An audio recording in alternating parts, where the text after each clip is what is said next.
Howdy folks, my name is ReadyOpco and welcome back to part number 16 of Let's Play Super Mario 64. I'm so excited to be here because we are only 29 stars away from collecting the 120th.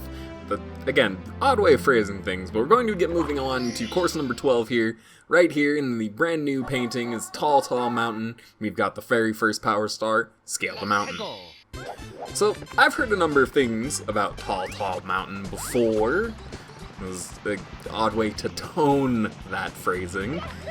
What I've heard about Tall Tall Mountain before, basically, is that it is kind of a failure as a stage in Super Mario 64, in that it is almost basically a copy of Whomp's Fortress. It's like a bigger version of Whomp's Fortress, and almost in a way bob-omb Battlefield 2. They both kind of started with the mechanic of they wanted Mario to have to scale a very large area and, you know, make him go through it multiple times, which is kind of the issue with Tall Tall Mountain. As you can see, the name of this very first star is Scale the Mountain. Well, that's a pretty easy task. Well, having to scale the mountain 3 or 4 times in a row can be kind of tiring. So that's my basically only complaint about this stage, is that you'll see that it asks us to do the same thing a number of times in a row, and it is kind of unfortunate. I feel like they could have done more creative things with this stage. On the other hand, actually climbing Tall Tall Mountain is actually kind of enjoyable. I do enjoy the varied terrain here, different obstacles they throw at you. It's not an entirely boring jaunt up the side of the mountain here to get to the top, but it is, on the other hand, frustrating to do it so many times in a row. But I will let that point go. As we can see, we are finally at the top of the mountain and just waiting for us. Power star just like that. If I can actually jump into it. Here we go! Star number 2, Mystery of the Monkey Cage. Thankfully, we don't have any more of that painting shenanigan business, is what I'm going to name it, that we had in Wet Dry World in the previous part, so don't have to worry about hopping into parts of the painting to manipulate anything, and that means that I can cut out those cutscenes again. I actually had one of my friends ask me why I was doing that, which brings up an interesting question. Is that something that I should be making such an effort to cut out? I actually was making note of the fact that on occasion, when I would grab a 100 coin star once I got a couple parts into recording, what I would do is immediately stop talking for a couple of seconds, and then come to the realization, oh hey, I'm still in the level, I still have to collect the actual power star here. I can't just stop talking like I normally do when I grab a star. As you can see, falling down the mountain is generally uneventful, it won't generally lead to your death. How many generally can I generalize in one sentence? Please stop reusing words in one sentence. If you would do me the favor, self. See if we can manage that in this part. You know, for as much as I was saying in the previous star that Tall Tall Mountain, I've heard some hate lodged against it. I don't know, there's something that I personally like about it. Scaling the mountain, again, frustrating, but I don't know. Again, the varied terrain, I almost enjoy the throwback to it. It really does remind me of bob-omb Battlefield. Oh goodness, let's not die to steel balls. Okay, let's grab a coin from our bob-omb buddy. Actually, I think this will serve as an alternate route to get around those steel balls, should I wish to do so. And a 1-up, should I actually lose my life. Let's go ahead and grab that, see if we can't grab the red coin for some more health, and moving on. I appreciate the throwback to bob-omb Battlefield and Whomp's Fortress at this point. I don't understand why that would be a detracting point now that I've actually ruminated on it for just a moment. Like, why would that be a bad thing to throw back to the design of the very first level and test you in a slightly more challenging way? I don't know. I'm not 100% sure that I can say that I've really thought that much about it. What I have thought about, though, is I would be kind of curious if anyone would be interested, I mean, you know, of my 10 whole viewers, if I would do reviews of the games that I end up Let's Playing. I think that might actually be something that could be slightly interesting. And I know that playing the games with a fresh set of eyes, especially older games like this that I haven't played in years, would give me a better perspective to be able to think about them. And I think the best piece pieces of media are ones that you can come back to at multiple stages in your life, and you find different sorts of enjoyment from them. I think that's one of the key things in a really strong piece of media, whether it's a video game, a movie, a book, is that you look at it and you were like, wow, I enjoyed this as a kid, but now as an adult, I can actually critically examine the reasons why I might actually enjoy it.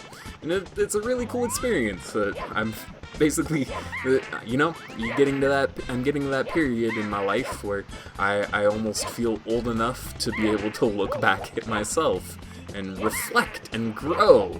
And that's pretty cool in my book. Okay, can I please catch the monkey? I would like to catch the monkey, and I would prefer him to stop doing handstands and running around and taunting me. This shouldn't be this difficult, but for whatever reason I find catching the monkey much more difficult than catching the rabbit. And I crash into the sides of the stage, and the amounts of times that I've jumped off of the side of the mountain trying to catch this monkey is way, way too high. There seems to be some sort of trick to it. If you can force him into a corner, you can see that he will jump away in order to... Oh, well, sure. Oh, let me go, Kiki. I was only teasing. Can't you take a joke? I'll tell you what, let's trade. If you let me go, I'll give you something real good. So, how about it?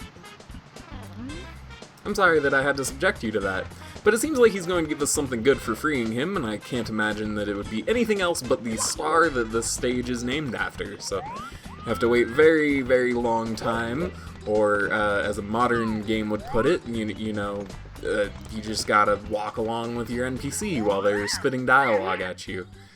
You don't get the treatment of the dialogue, but it's just the same as games nowadays. Ehehe. I won't do the terrible, terrible voice for you any longer. And thankfully he will release the star for us, riding it all the way down to the bottom of the waterfall, which is kind of a jerk move, but hey, maybe if I'm lucky enough I'll be able to jump into it. As you can see, we've got another star perhaps waiting for us, again at the top of the mountain.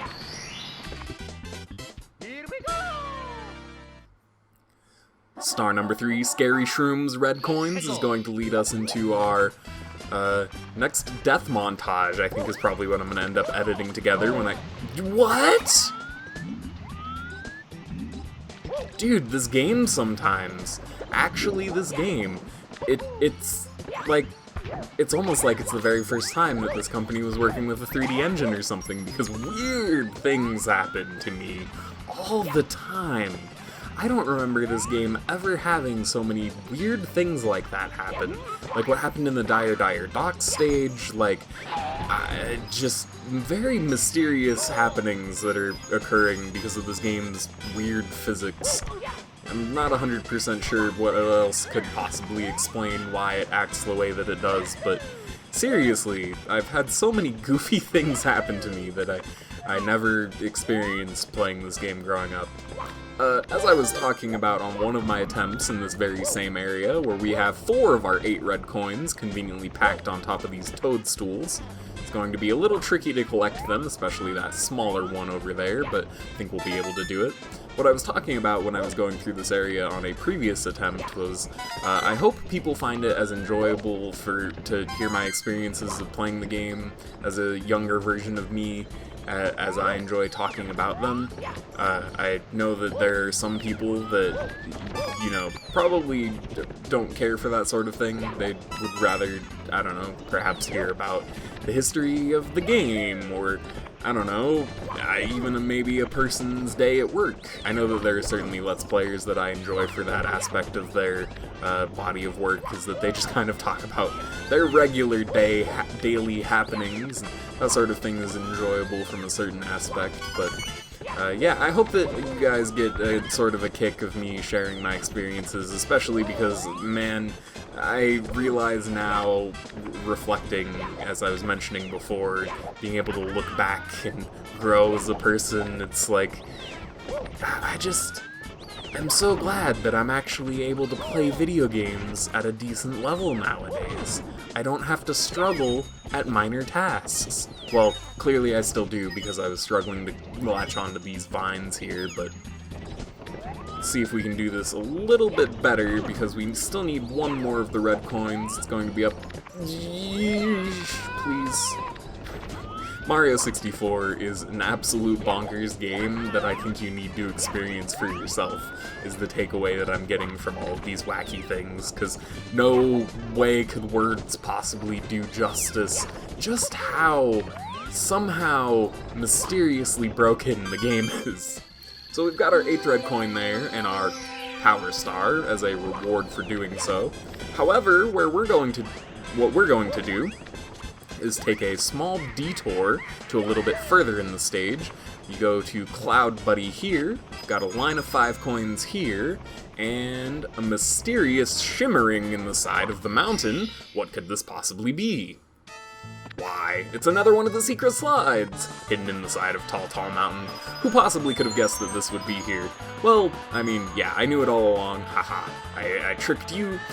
So you want to enter the slide with not too many coins. I think if you enter with, oh dear, I think I may have actually entered with too many.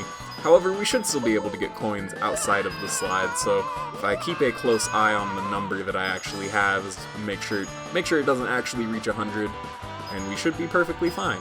This is going to be a really great source of coins. You do have to be really careful and delicate with your collection of them. Looks like we came out of the slide with 95 coins, which is a primo number to be able to get 100 outside of it. And as you can see, there's a Power Star right here, but we're going to avoid collecting it for the time being. We're going to have to go through the slide a second time, but if you want to collect the 100 coin star in Tall Tall Mountain, I think you have to do the slide. I don't think that there is actually another option for you to be able to get enough coins to be able to get your star. So let's go on the hunt for another 5 coins. Hopefully we won't die on the way there. Hey, perhaps this exclamation mark box might have some for me. Nope, it has a 1-up indeed, although I'm not gonna say no to a free 1-up. I think I'm pretty okay with that. If we could manage to find these 5 coins close to our target Power Star for the stage, that would be most excellent. Got 3 more from these bob-ombs, assuming I can actually collect them.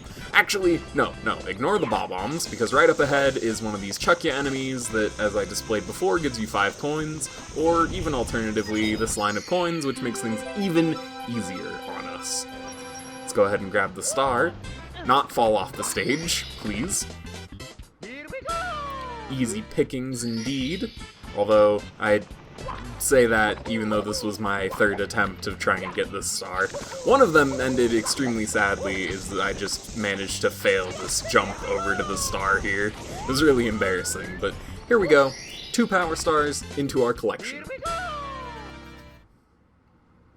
Star number 4, Mysterious Mountainside. Bet you can't imagine what this star is going to entail. As it turns out, this is going to indeed be the slide that we just encountered, the mysterious secret slide. It is kind of annoying that you have to do these things back to back if you want to do things in an efficient order, but I think that's okay. In a realistic world, players probably don't always play through things in an efficient order like this. And that is hopefully what I've been doing with the timeline chapters is helpful for some people if they actually want to find one of the specific stars. And like I mentioned before, I did get 1 click off of that in the Dire Docs video. So this is pretty exciting. I'm glad to see that sort of, even, you know, the minor growth. It's growth. It is growth. You know, it might be dangerous growth in some cases. Sorry, that I was trying to make a poor joke. Let's go ahead and get away from that, because we've got another tricky long jump to the other side of the mountain here. Avoid this cloud, which will blow you off if you linger there for too long. Hop back into the slide, and I've already pretty much displayed my skills in being able to do so, but let's do it again once more for fun. I enjoy the secret slide music in this game. Man, I'm starting to get the feeling that I am retreading previous topics a little bit too much, my good guy. So I was just going to mention I enjoy this music's remake in Super Mario Galaxy 2, which I've definitely also mentioned before. But you know what, I'll mention it again. It's a really good song, guys. It's really good. All the music in Galaxy and Galaxy 2 is absolutely fantastic.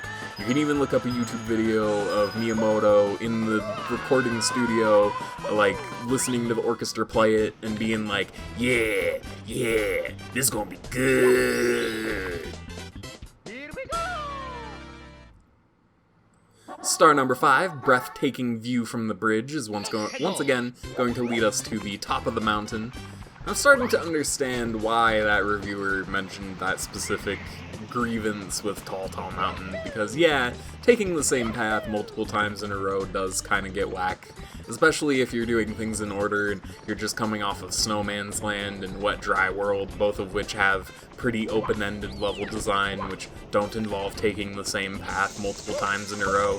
They have different objectives sprinkled throughout, whereas actually 3 of this stage's power stars are in basically the same location and require you to do basically the same thing.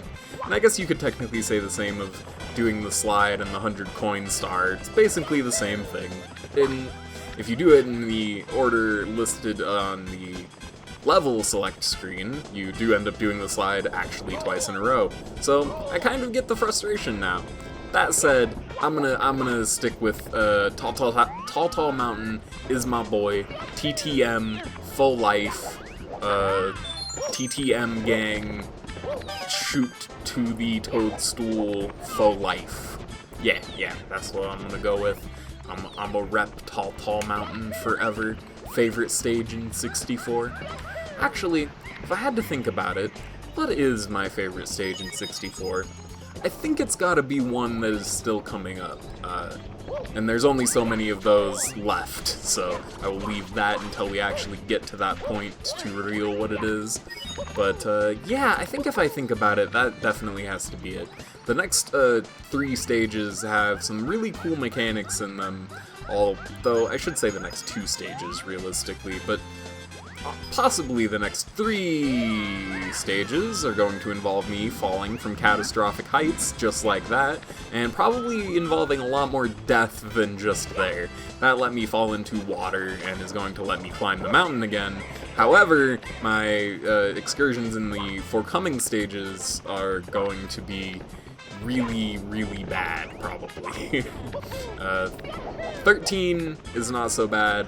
14 gets rough, and 15, to cap it all off, is going to be quite a ride, if you catch my drift. If you're experienced with the Mario 64 lingo, if you will, like the cool kids, which I certainly am one of. That's why I spend my time talking to myself and playing video games, because I'm very popular.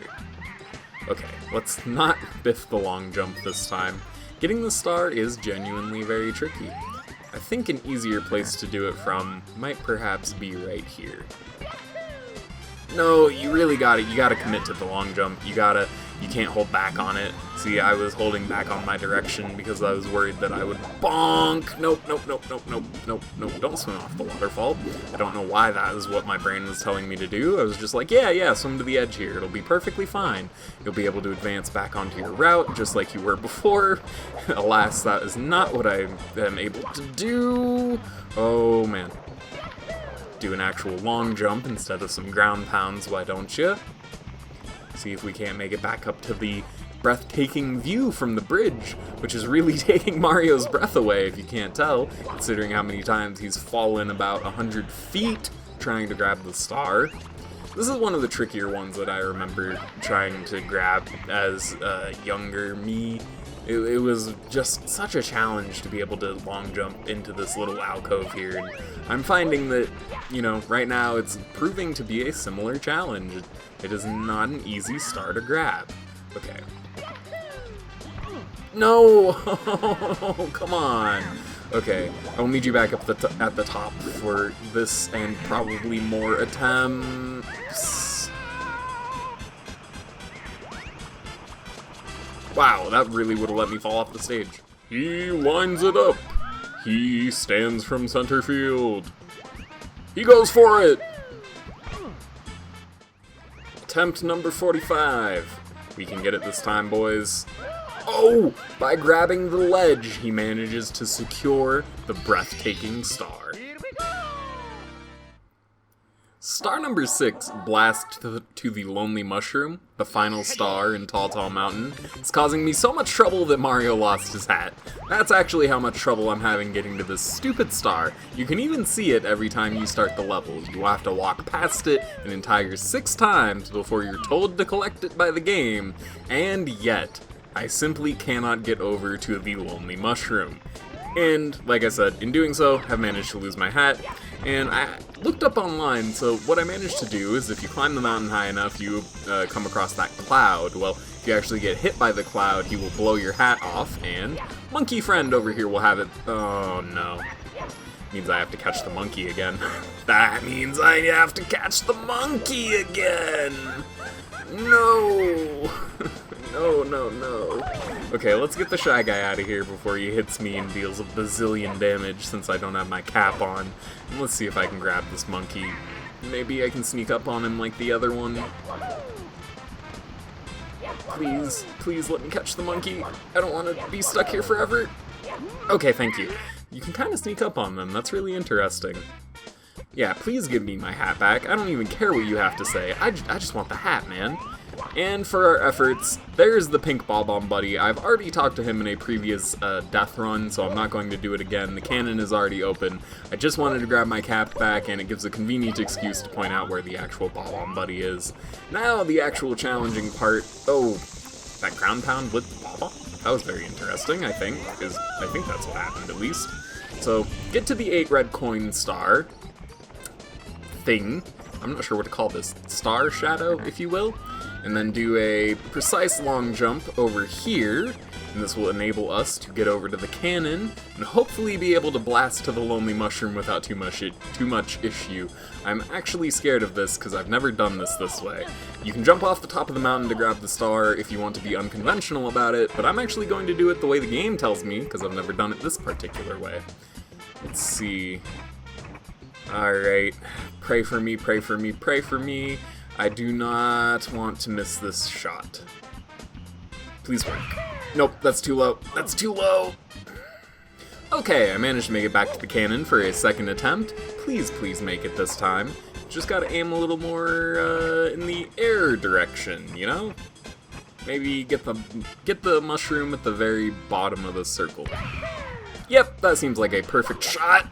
Almost overshot it, in fact. But we've got our final power star in Tall Tall Mountain, and we can move on with a total of 98 out of 120. I'm extremely excited. This is 16, so that means we've got, it's going to be course 13, 14, and 15. It's 3 more parts, takes us to 19, and then we've got part 20 for the finale. I'm really excited. I both managed to keep most of these parts under my time limit, and I'm going to keep it under the part limit that I had set. I'm so excited that I've been able to do things in such a way that, you know, I kind of had a plan and I managed to stick to it, which is not something that always happens for me. So I'm really excited I'm really excited and looking forward to the next upcoming parts. I hope you'll be joining me in part 17, where we take on course 13 in this mysterious room. My name is Ready Opco, and I'll be seeing you then.